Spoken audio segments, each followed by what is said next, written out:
சினிமாவில் துணிச்சலாக நடிப்பவர்கள் அரசியலில் துணிச்சலாக செயல்பட மாட்டார்கள் என்ற சொல்லை உடைத்து காட்டியவர் கேப்டன் விஜயகாந்த்.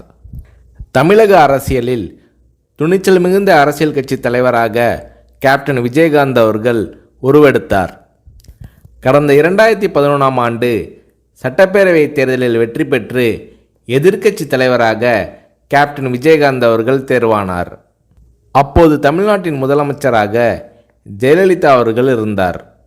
இந்த நிலையில் சட்டசபை கூட்டத்தொடரில் பால் மற்றும் மின்சார கட்டண உயர்வு குறித்து தேமுதிக சட்டமன்ற உறுப்பினர்கள் கேள்வி எழுப்பினார்கள்.